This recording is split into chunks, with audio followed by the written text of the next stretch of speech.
Hello everyone, this is Shruti and welcome to my channel again. आज इस video में हम क्या पढ़ेंगे? इस वीडियो में हम पढ़ेंगे कुछ इनडायरेक्ट सोर्स जो हमें अर्थ के इंटीरियर के बारे में बताते हैं। ठीक है, कल हमने क्या पढ़ा था? हमने पढ़ा था डायरेक्ट सोर्स जो हमें इंटीरियर के बारे में बताते हैं। तो इस डायरेक्ट सोर्स में हमने पढ़ा था सरफेस की रॉक।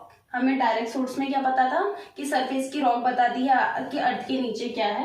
फिर हमने माइनिंग के बारे में पढ़ा था कि कैसे खुदाई के दौरान हमें पता चलता है कि कैसे टेम्परेचर कैसे इंक्रीज होता रहता है। फिर हमने वोल्केनिक इरप्शन के बारे में पढ़ा था जब हम उसे लेबोरेटरी एनालिसिस कर रहे थे। ठीक है, ये सारे हमने डायरेक्ट सोर्स में पढ़ लिए थे। आज हम पढ़ेंगे इनडायरेक्ट सोर्स में कि इनडायरेक्ट सोर्स से कैसे पता चलता है हमें अर्थ के इंटीरियर के बारे में। तो सबसे पहले आता है इनडायरेक्ट सोर्स में अर्थ के इंटीरियर के बारे में जानने के लिए, वो आता है through direct source of observation. ये क्या हुआ? Direct source of observation. जैसे हमने ये सारी चीजें पढ़ी डायरेक्ट सोर्स में। फॉर एग्जाम्पल हमने माइनिंग का ले लिया, हमने ये डायरेक्ट सोर्स में पढ़ा।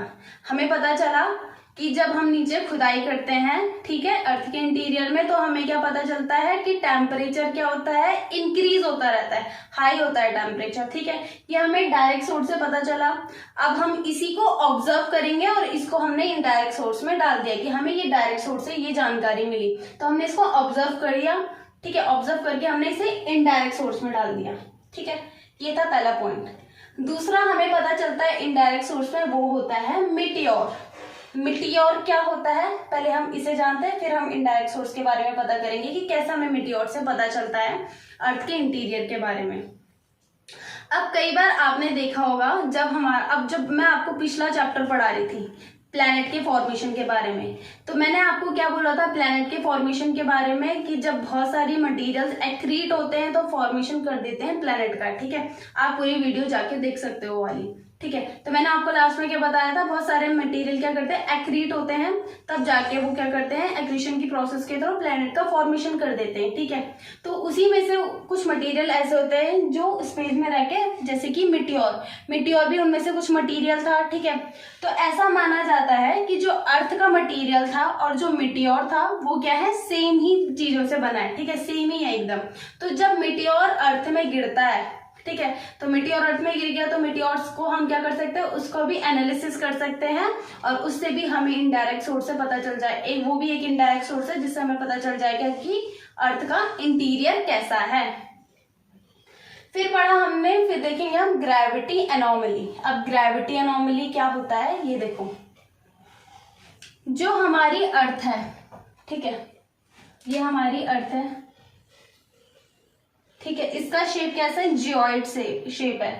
तो इसका अगर हम ये वाला पोर्शन ले लें, ठीक है, सिर्फ ये वाला पोर्शन ले रही हूं, ऐसा हो गया, तो वो कितने पार्ट्स में बटा है, 3 पार्ट्स में। ठीक है, पहले पार्ट को क्या बोला हमने, क्रस्ट, दूसरे को बोला हमने मेंटल और तीसरे को बोला हमने कोर। ठीक है, ये 3 पार्ट है। इसके बारे में भी हम अभी आगे ब्रीफ तरीके से पढ़ेंगे, मैं बस अभी ओवरव्यू दे रही हूँ इन सब चीजों का। तो जो क्रस्ट है, मेंटल है, कोर है, ये तीनों क्या है, चीजें अलग अलग चीजों से बनी होगी, अलग अलग मटेरियल से बनी होगी। जरूरी नहीं जो मटेरियल क्रस्ट में होगा वही मटेरियल मेंटल में भी होगा या वही मटेरियल कोर में भी होगा। ठीक है, ये तीनों अलग अलग मटेरियल से बने हुए हैं। ठीक है, तो अगर अलग अलग मटेरियल से बने हुए तो इनके अंदर ग्रेविटेशनल डिफरेंस भी आया होगा। ठीक है, उसी को हम बोलते हैं ग्रेविटी एनोमली। तो ग्रेविटी एनोमली हमें क्या बताती है कि जो अर्थ के अंदर का मटेरियल है वो एक जैसा नहीं है हर जगह। ठीक है, अलग अलग फेस में अलग अलग मटेरियल से बना हुआ है अर्थ। ठीक है,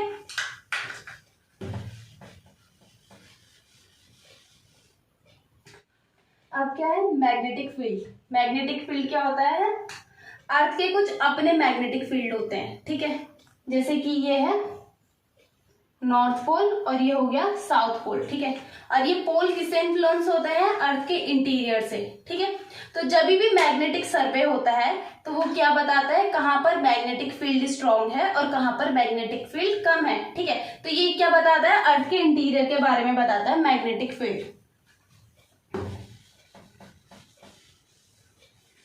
अब लास्ट हमारे पास क्या है, सेस्मिक वेव। सेस्मिक वेव क्या होती है? सेस्मिक वेव यानी कि जब भी आपने देखा होगा अर्थक्वेक आता है, ठीक है, अर्थक्वेक आता है तो हमारी क्या होती है, जो जमीन होती है वो हिलने लग जाती है, ठीक है, शेक हो जाती है, शेकिंग ऑफ द अर्थ हो जाता है, उसको क्या बोलते हैं हम? अर्थक्वेक बोलते हैं, ठीक है। तो अर्थक्वेक से जो वेव निकलती है, माना बात, ये हमारा क्या है? सरफेस है, यहां से क्या है? अर्थक्वेक आया, ठीक है। यहां से अभी हम अर्थक्वेक के बारे में आगे थोड़ा ब्रीफ तरीके से पढ़ेंगे, अभी सिर्फ ये ओवरव्यू है, ठीक है। तो ये यहां से क्या हुआ? अर्थक्वेक आया, ये क्या हो गई हमारी? सेस्मिक वेव, ठीक है, और ये हो गया हमारा एपिसेंटर, ठीक है। अब सेस्मिक वेव निकलती है अर्थ के अंदर से, ठीक है, तो जिससे हमें पता चल जाता है अर्थ का इंटीरियर कैसा है, कहाँ पर ज्यादा तेज तरीके से अर्थक्वेक आया, कहाँ पर कम तरीके से आया, ठीक है, कम आया, कहाँ पर ज्यादा है, तो ये बता देता है हमारा अर्थ के इंटीरियर के बारे में, ठीक है।